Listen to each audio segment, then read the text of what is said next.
Ẹ̀yin èèyàn ilé èwo lẹ ṣe ṣé àlàáfíà ní abayín gbogbo lè ń kọ́. Gist tẹ̀ni wọ́n ní Kábíyèsí send the truck of laces sí Queen Naomi o. Wọ́n ní àwọn truck yẹn wọ́n náà fẹ́ tó bíi mẹ́wàá tí wọ́n send sí Queen Naomi láti fi replace gbogbo nǹkan tó jí ní ṣọ́ọ̀bù wọn. Ẹ̀yin èèyàn ilé ẹ jẹ́ ká jọ wọnú gist. Tó bá jẹ́ ìgbà àkọ́kọ́ ní tẹ́ ń darapọ̀ mọ́ Mashola Gist TV, mo kí yín káàbọ̀ sí orí ètò ti tèmi. Ṣé àlàáfíà ni ẹ wà gbogbo lè ń kọ́? Mo dúpẹ́ púpọ̀ lọ́wọ́ yín fún àdúrótì yín lórí channel mi. Ọlọ́run Elédùmarè á bá mi dúró tì yín. Ilé àti ọ̀nà yín kò ní bàjẹ́. Gbogbo nǹkan tí ẹ bá ń dáwọ́lé á máa yọrí sí rere. Ẹ ṣé, mo dúpẹ́. Orúkọ mi ni Mashola. Mo máa ń sọ̀rọ̀ nípa celebrity gist, royal gist, politics àti gbogbo nǹkan tó ń ṣẹlẹ̀ ní agbègbè orílẹ̀-èdè bàbá wa ní Nàìjíríà.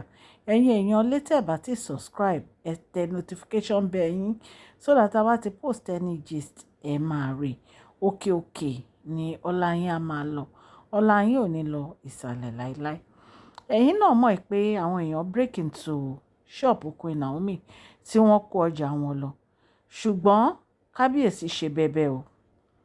Kábíyèsí ṣe bẹbẹ o. Ṣe ni wọ́n rán trailer bíi mẹ́wàá full of laces kan dá gbogbo àwọn ọjà yẹn padà sí orí igbá. Wọ́n jọ Queen Naomi lójú. Wọ́n jọ gbogbo wa tá à ń sọ̀rọ̀ yìí, wọ́n já wa dán lójú. Nítorí pé Kábíyèsí ò fi ọ̀rọ̀ Queen Naomi ṣeré.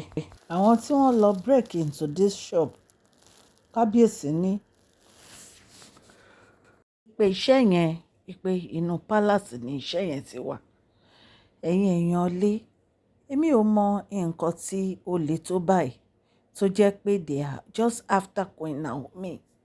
Mi mọ nǹkan tó dé tó le tó báyìí tó jẹ́ pé kò sí nǹkan tí àwọn olórí yìí ò ní dánwò pẹ̀lú gbogbo àwọn ìwà tí wọ́n ń wù yìí. Kò sí nǹkan tí Kábíyèsí ṣe láyé yìí fún Queen Naomi tán regret pé àwọn ṣe. Inú Kábíyèsí máa ń dùn láti máa ṣe nǹkan more and more fún Queen Naomi. Ẹ̀yin tẹ́ lọ sí ṣọ́ọ̀bù wọn tẹ́ lọ já ogbó bẹ̀. Ṣé ẹ rí pé Kábíyèsí ní máa tún ṣe ju bí wọ́n ṣe ṣe tẹ́lẹ̀ lọ ni? Ẹ̀yin lẹ dára yín lóró. Ṣùgbọ́n ẹni tó wù kó jẹ́ ọba olúwa lẹ́lẹ́jọ́, because èmi ò mọ why tẹ́ máa lọ sí ṣọ́ọ̀bù oníṣọ́ọ̀bù tẹ́ máa lọ breaking tẹ́ máa kó gbogbo ọjà lórí igbá tẹ́ máa kó lọ. Ṣùgbọ́n nǹkan kan tí mo kọ́kọ́ fẹ́ kẹ́ ẹ mọ̀ ni pé Ọlọ́run ti yan Queen Naomi ní ìyálé àwọn olórí yìí. Destiny kò dẹ̀ ṣe é yí padà. Nǹkan tí Ọlọ́run bá dẹ̀ ti sọ, Ọlọ́run sọ ni. Ọlọ́run dẹ̀ ní tó jẹ́ kí Kábíyèsí pàdé Queen Naomi, ó ní reason tí wọ́n fi pàdé ara wọn. Kò dẹ̀ sí nǹkan tẹ́ lè ṣe tó lè yí destiny yẹn padà. Kò sí nǹkan tẹ́ lè ṣe tó lè yí gbogbo nǹkan tó ń ṣẹlẹ̀ padà. So pé ẹ lọ break into Queen Naomi shop, ẹ lọ kó gbọ́jà wọn. Ṣé ẹ tún rí àrà tí Kábíyèsí tún dá nísìn? Àrà tó yẹ pé ó ju ti tẹ́lẹ̀ lọ. Òun ni Kábíyèsí dá. Ẹ wá ń jealous. Ẹ ń jealousy. Ẹ lọ bá àwọn olè. Ẹ lọ bá wọn fọwọ́sowọ́pọ̀. Ẹni kan lọ break into Queen Naomi shop. Ẹni kan kó gbé ọjà wọ. Ṣé ẹ rí pé Kábíyèsí ò ní rà mí fún wọn ni? Àbí ẹ rí pé Kábíyèsí ò ní make sure pé wọ́n fill gbogbo empty space sí shop yẹn ibi tí wọ́n ti kó ọjà padà? Wọ́n máa ṣe. Because tí wọ́n bá ṣe, inú Kábíyèsí ò ní dùn. Ẹ̀yin èèyàn lé, gist tá a gbọ́ nìyẹn o, ta ní ká mú wá fún yín.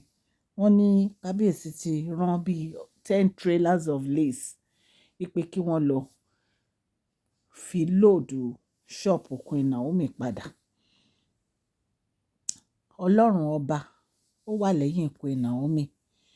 Ọlọ́run dẹ̀ sọ nínú ọ̀rọ̀ ẹ̀ wípé àwọn ọmọ kìnìún a máa ṣaláìní. Ebi a sì máa pa wọ́n, ṣùgbọ́n àwọn tí ó bá gbẹ́kẹ̀lé Olúwa kì yóò ṣaláì ní ohun tó dára.